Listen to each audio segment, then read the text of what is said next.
If you've been told that birth is inherently painful and terrifying and you need all this intervention in order to do it, I'm here to give you a few tools to help you write a different story. I'm Victoria Tippins, and I've been a birth worker for over 15 years as a doula and childbirth educator and student midwife. And I developed the peaceful birth method with the best research and evidence we have today, combined with traditional wisdom passed down through generations of midwives. It has helped over 1,000 parents in more than 50 countries have peaceful birth experiences in alignment with their values. I tracked my students' results for 2 years, and this is what I found. The rate of tearing for my students was 7 times lower than the national average, and their C-section rate was 8 times lower. They were over 3 times more likely to have an unmedicated birth, and 99% reported feeling confident going into birth. In this training today, I'm going to guide you through my complete 5-step process to peaceful birth.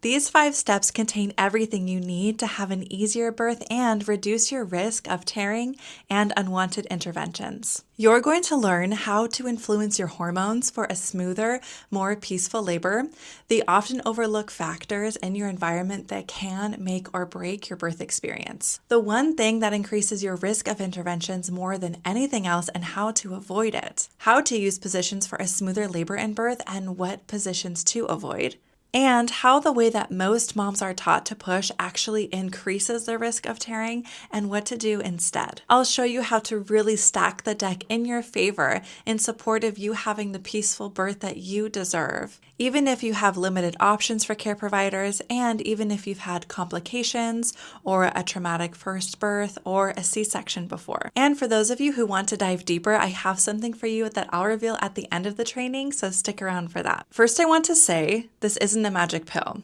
I'm going to share some incredible tools with you today, but it's up to you to use them, and that is what makes the difference. And I can't guarantee that your birth will look a certain way, but I can give you the tools that you need to have the best chance of having the birth that you want. So let's dive in. In order to give you the full picture, I just want to tell you a little story first. I attended my first birth at 14, and by 16, I caught my first baby. The mom asked me to catch her baby because the doctor was stuck in traffic and it looked like he wasn't going to make it. And the doctor actually arrived right before the baby was born, but he just put his hands under mine while the baby glided out into my hands. And I remember that moment was one of the most beautiful experiences of my life. Having the honor of receiving this sweet baby and seeing the mom's face when she met her baby for the first time. And I have never experienced that kind of joy before in my entire life.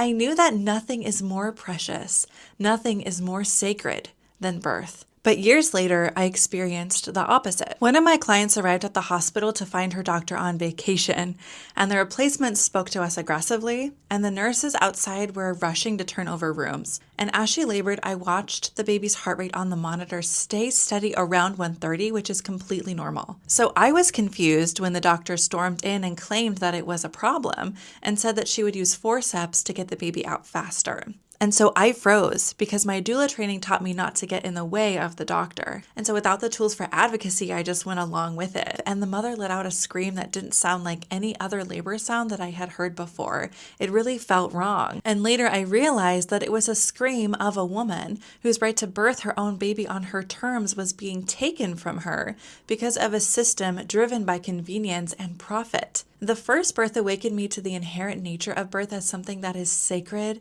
and magical. And this one awakened me to the harsh reality that unnecessary interventions, feelings of powerlessness, and a lack of informed consent was not only common, but normalized as the way that women give birth in the US. And that's total bullshit. When I got pregnant with my first, I did everything that I could to prevent that from happening to me. And I ended up having a really beautiful home birth in the water, which is what I wanted, but I tore really badly, and postpartum was really difficult because of that. I was exhausted, I was in pain, and I didn't have the support that I needed. And neither my doula training nor the childbirth class I took had prepared me to avoid tearing. Later, I became a student midwife and I taught childbirth classes in my community. And after each class, clients would come to me and they asked if I would attend their births. And this was really cool as a childbirth educator because I got to see firsthand if what I taught actually helped. I noticed that the families who had smooth labors, vaginal births, and avoided tearing all follow the same 5 steps. So I used these steps with my second and third births, and I had the water births at home that I wanted with no tearing. My second birth was one of the most beautiful experiences of my life. And the third one was way more intense and emotionally challenging, but I was surrounded by loving support, and I gave birth in the water without tearing, which is just what I wanted. So the goal isn't to have an Instagram-worthy birth. It's to honor your values and be surrounded by love and compassion as you bring your sweet baby into the world. So realizing the impact of these steps, I aimed to create a simple and easy to implement method to help more families achieve the birth experiences that they truly desired. I looked back at the data from the people I'd taught, and that's when I realized that the intervention rates for my students were significantly lower than the national average. 98% avoided Pitocin induction, 100% avoided an episiotomy, and 96% had an unmedicated birth. I believe that overcoming their fear and having the knowledge and tools they needed really impacted these results. This is what the Peaceful Birth Method is about. It's not just a birth class. It is a movement to change the way families in our culture give birth, and I'm inviting you to participate. And you can do that by taking charge of your birth right now, by deciding right here and now that you will not settle for just surviving birth, that you will let your birth become a reflection of your self-love and your full power.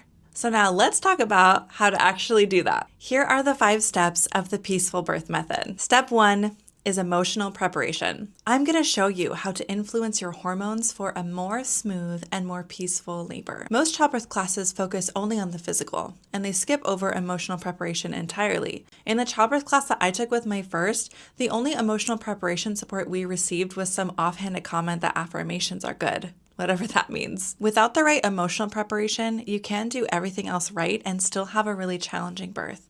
But when you have the right tools, you can give yourself the best chance at having a smoother birth. And here's why. Our emotional state affects the physical reality of birth through the hormones that we produce.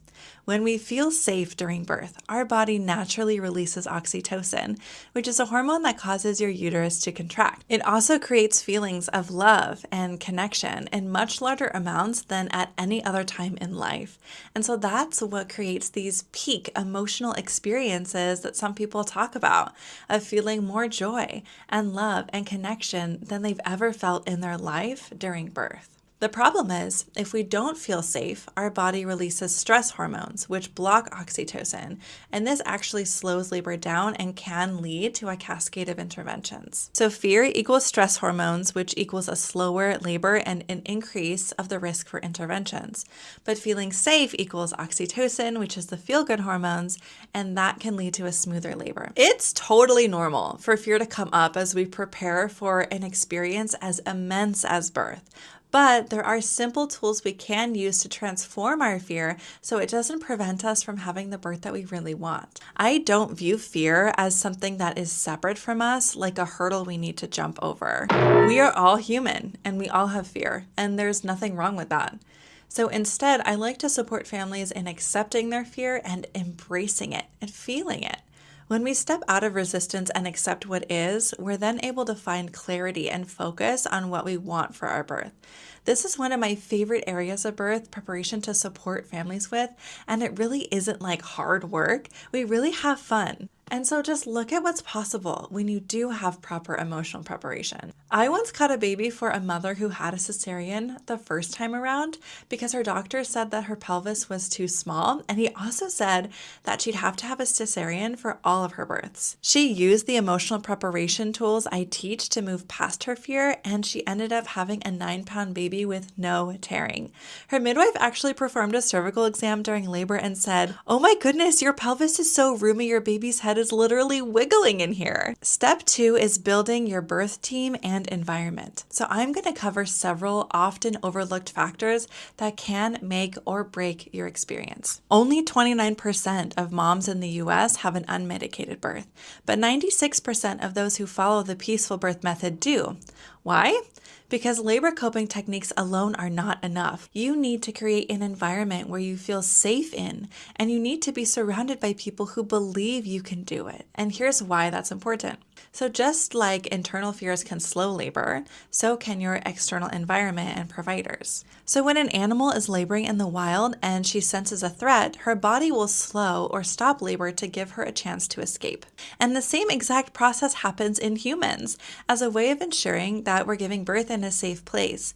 But the thing is, your body doesn't know the difference between a perceived threat and a real threat. So if a nurse speaks harshly or something makes you feel unsafe in any way, your body reacts just like it would to a growling tiger by releasing stress hormones.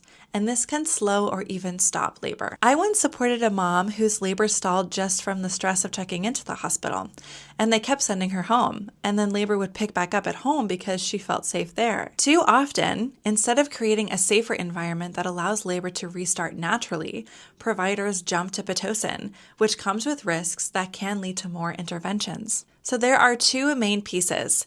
There's your birth team and there's your physical environment. So your birth team includes anyone present during your birth, your doctor, your midwife, your doula, friends, and family.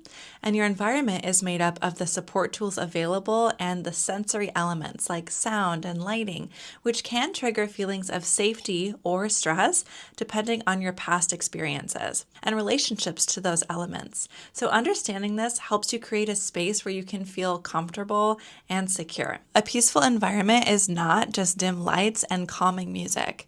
It's about knowing what truly helps you feel safe enough to open fully.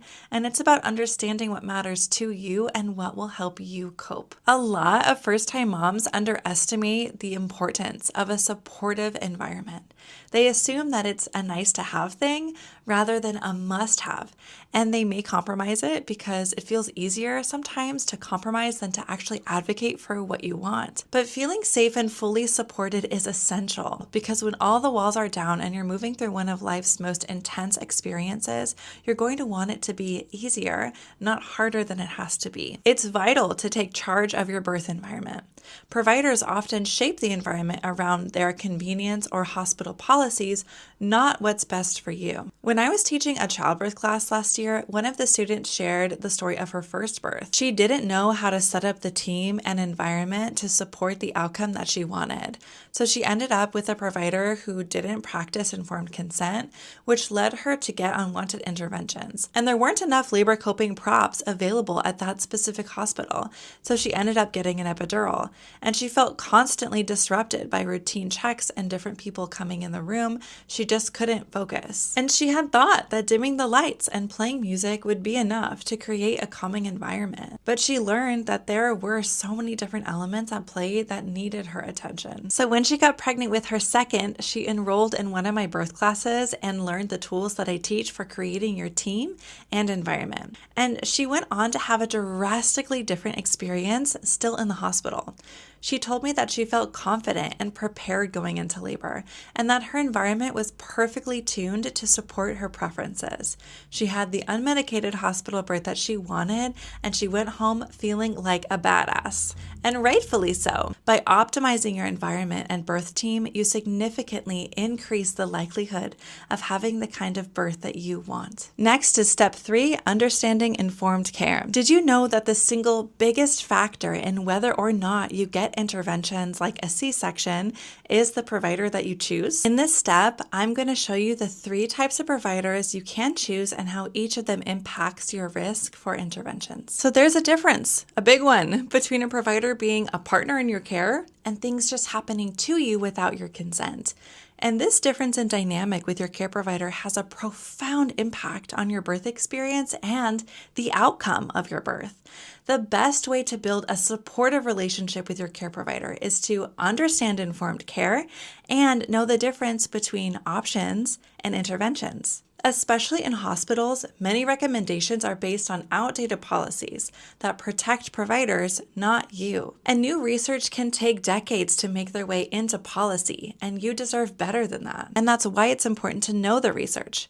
Many policies in place aren't evidence-based and they can harm your experience. Some examples are policies that ban water birth, not letting moms eat in labor, and giving everyone Pitocin as soon as their water breaks. The research and evidence we have on these topics and so many more show that those limitations lead to worse outcomes. So many moms are told that there is only one way. Your baby is breech, schedule a cesarean. Your water broke, start Pitocin. You've been laboring for 3 hours, time to do a cervical exam. So rather than just trusting outdated policies, we can turn to the evidence about what's safe, what's effective, and what the risks and benefits of any choice you make are. And having this knowledge will open up more options for you because that is what you deserve. You always have options. It's tuning into the research and learning what your options are that will support you in feeling empowered and informed. I organized all of this information into a toolkit to make it super easy to digest and reference when you need it. So this is way easier than it sounds. I'm working to create a world where everyone giving birth knows that they can say no to anything they don't want to happen to their body or their baby, where they feel empowered to make choices aligned with their authentic values and never compromise those values, not for policy and certainly not for people pleasing. This is about exercising self-agency and making choices for your baby and your body rather than letting others make them for you, and holding the people around you to the standard that you deserve: love, compassion, safety. This is what you and your baby deserve. And I invite you to reclaim these values in your birth as the baseline for how you deserve to be treated. Showing up for yourself in this way helps shift the culture of birth for our children's children, realigning it with love, with evidence, and with truth. So, how do you actually do that? How do you practice informed care? There are 3 different steps that you can take. Number 1 is to learn the risks and benefits of interventions ahead of time. Knowing both of the risks and the benefits ahead of time will prepare you to make the best choices for you and your baby without being pressured into something that you don't understand. In my course, I cover the current evidence we have on any intervention you might face, and the information is available in a pocket guide so you don't have to memorize it. You can just have it with you where you need it. Number 2, find the model of care that is the best fit for your values beforehand. Obstetricians, nurse midwives, and certified professional midwives all approach interventions differently. It's important to learn the difference in all 3 models of care and choose which is the best fit for you. Typically, OBs have the highest intervention rates, certified professional midwives have the lowest, and nurse midwives fall somewhere in the middle, but every provider is different. Number 3, learn tools for advocacy. So in my opinion, it's ideal to create an environment where little to no advocacy is necessary. And the majority in the US give birth with a group of providers that rotate, so you have someone at your birth that you might not be familiar with. Having simple tools that you can fall back on to evaluate recommendations and advocate for what you want is essential. And next is step 4, positions and tools for birth. Did you know that the most common birthing position in the US also has the worst outcomes? Lying on your back constricts the pelvis and makes it harder for the baby to come out. The only reason why people give birth in this position is for the provider's convenience so they can have easy access, which is totally unnecessary. The best position for giving birth is the one your body naturally wants to assume as it's happening, whether that's hands and knees, squatting, or others. That said, I found it helpful to learn about some key positions and their benefits so that you have tools that you can use throughout labor. So why is that important? So there are certain positions that create more space in specific areas of the pelvis. So with this knowledge, you can assume positions during different stages of labor to make room in that exact area in your pelvis where your baby is moving through, whether it's the top of the pelvis, the middle, or the bottom. So for example, by simply adjusting your legs in a small way, you can create significantly more space in the pelvic outlet, or the part of the pelvis where the baby exits while you're pushing. This is called internal rotation, and it can help your baby move through that area so much faster. I've seen this work time and time again in my own practice, and it's backed by research. And there are positions that you can use whether you're having an unmedicated birth at home or an epidural in the hospital. These tools have the power to help your baby get into the best position for them to navigate your pelvis, which can prevent pain for you. Sometimes painful sensations in labor are caused caused by your baby leaning a little to one side or the other, pinching a nerve, or putting a lot of pressure on your sacrum. So creating more space in the area your baby is moving through is the most effective thing you can do to keep labor moving smoothly. And it can feel kind of overwhelming to memorize all the different positions, like which one is which and when to use them. And that's why I created a simple guide that covers which positions are best to assume for which stage of labor and how to tell the difference between each labor stage. And that way, for example, you can turn to the guide in early labor and follow the steps to support your baby in entering your pelvis in an aligned way. And that can make the rest of your labor so much smoother. It's important information to have because some positions aren't very beneficial in early labor because they open an area of the pelvis that is meant for pushing. And so that can actually decrease space at the top of your pelvis, which is the area that your baby is trying to move through. And it is having that knowledge on when to use which position that actually allows you to reap the benefits of that position. So simply teaching people positions is only half of the story, and it actually can do more harm than good. I have supported dozens of births where switching into a specific position completely resolves certain challenges like a sporadic labor pattern or a long pushing phase or painful sensations in the mother's back or a stalled labor. I've seen cesareans be prevented with the power of positions. So I interviewed a mom named Claire on my podcast. It's called the Peaceful Birth Podcast. So you can listen to her whole story there if you want to. She had 2 births where the baby was facing forward rather than facing her back. This is called OP positioning, and it's a variation of normal, but it can cause labor to be a little more painful or challenging sometimes. So for her first birth, her labor pattern was sporadic. Contractions weren't coming regularly. She was feeling her contractions in her back,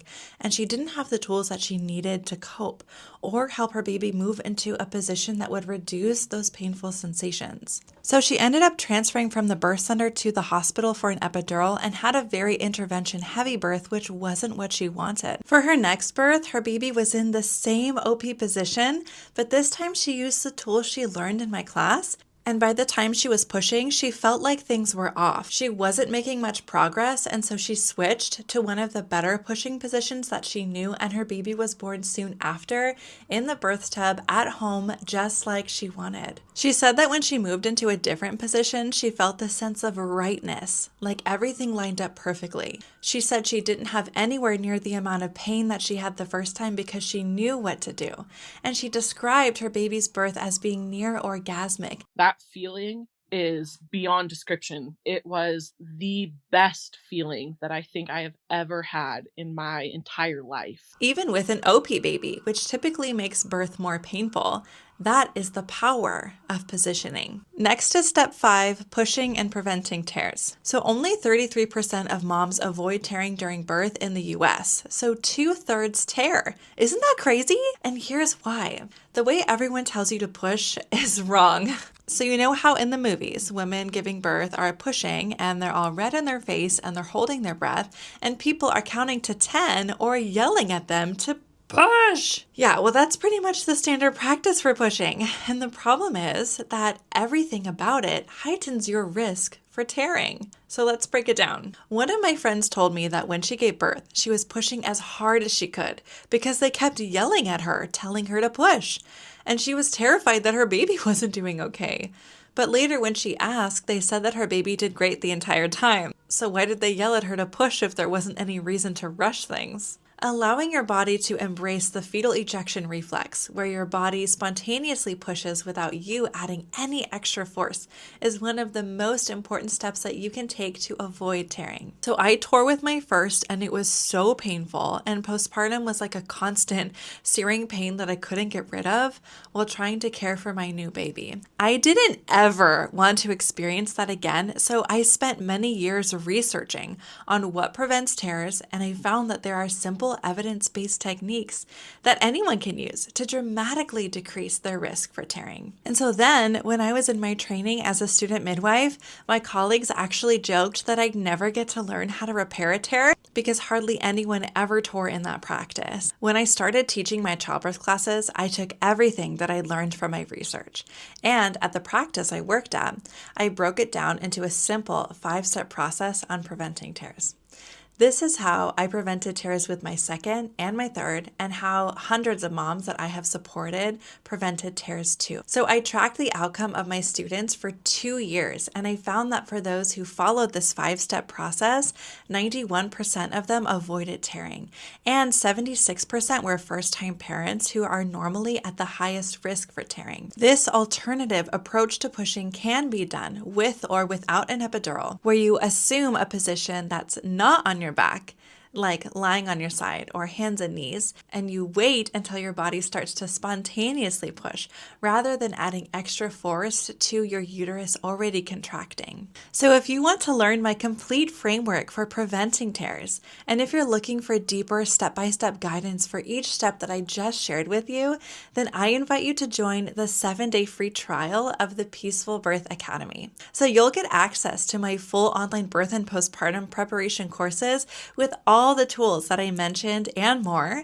You'll get live Q&A calls with me, and a supportive community of other mamas. Just click the banner in the upper right to enroll. So what's stopping you from doing everything that you can to have a peaceful birth? Well, you can learn about the peaceful birth method and think, sure, that sounds great, but it won't work for me because I can't have the birth experience that I really want, because I've never given birth before. Or I had a complicated or traumatic first birth, so my body just isn't capable of having the birth experience that I really want. Or I really want a home birth, but I'll give birth in the hospital the first time just to make sure that I can do it. I've heard it all, girl. Feeling like you have to compromise on what you want for your birth because you've never given birth before or because you had a challenging experience in the past are just beliefs. Beliefs that are most likely a product of our society's disempowering and distrustful perspective about birth, and that is not your fault. These beliefs do not reflect reality, because the truth is that you were made to give birth. Even if you've never given birth before, the way to birth is programmed within your body. Traumatic past experiences are often a product of birthing in an environment or with a team who didn't respect their choices, or who didn't give them the options that they deserved, or who used fear to push interventions on them, or who blamed their body for an undesired outcome. And this may lead someone to carry a disempowering story about their body's ability to give birth. In my midwifery training, I do intake appointments, so I'd be the first person that someone would meet with when they began care in our practice. And we spent a lot of time talking about their previous birth experiences. And I must have heard these same stories dozens of times. My pelvis was too small, so I needed a C-section. Or labor wasn't moving fast enough, so they diagnosed me with failure to progress and gave me Pitocin. It can be so easy to take these stories as truth, but as someone who has attended births for 15 years, I can say that often those stories aren't true. Maybe your pelvis is the perfect size and you are just denied your right to try different positions.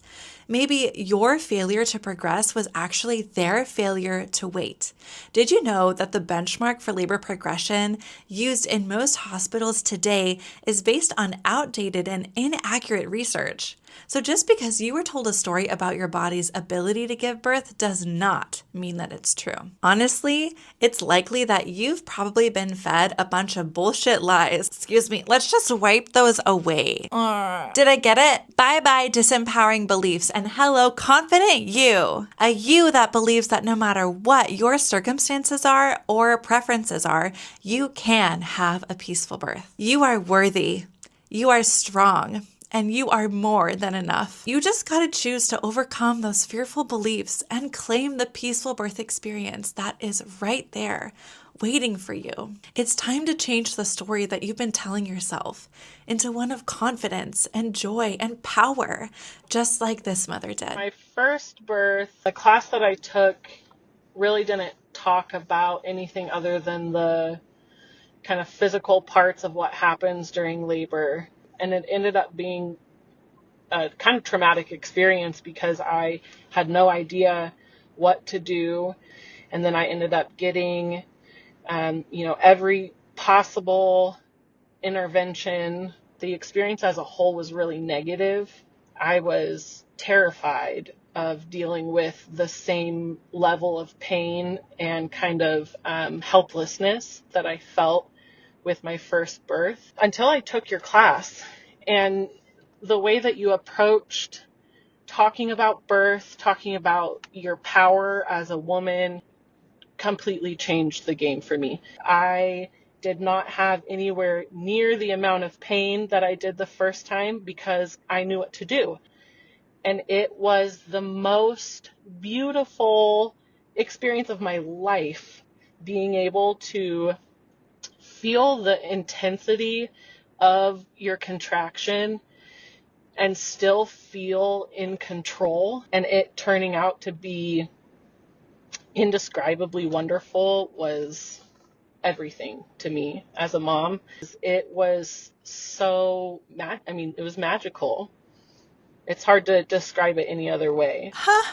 So though she had a traumatic first experience, she chose to believe that with more education and the right team, that a positive birth experience that she wanted was possible. And she did it, and these 5 steps really helped her. These steps are designed to support you in having a more positive birth experience, no matter your previous experiences or current circumstances. Take it from this mom who had a difficult birth experience the first time around. I was terrified of everything. After a traumatic birth with my first daughter, I was unsure of my body. I wasn't trusting of my body or the system or that I could actually do it. Like I was doubting myself. I was doubting my abilities to cope with labor and birth. I was afraid of different potential outcomes. I was wanting so bad to feel connected to the process, and I just didn't. That's when your course, I started going through it. Like little by little, it was helping me build my confidence. It was the birth that I didn't know that I needed. The whole experience was so overwhelmingly good. It was perfect. So I know that I've given you a lot of information in this training and in my free birth class, but no amount of information can replace that feeling of support, relief, and the results that personalization can offer. Instead of trying to figure it all out on your own, I can guide you through it all step by step. I can help you implement the right tools for you that will help you cope with labor better, reduce your risk for tearing, avoid unwanted interventions, and so much more.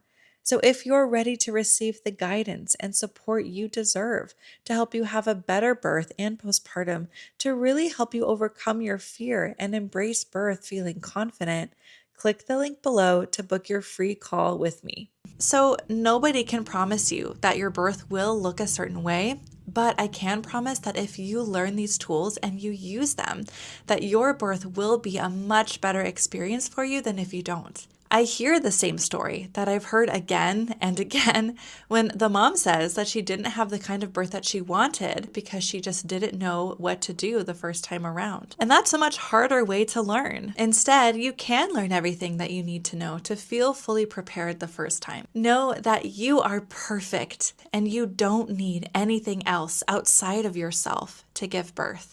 You have everything that you need within you, and I would be honored to have the opportunity to reflect the truth to you that your body was made to do this. I'm here for you, I believe in you, and you've got this.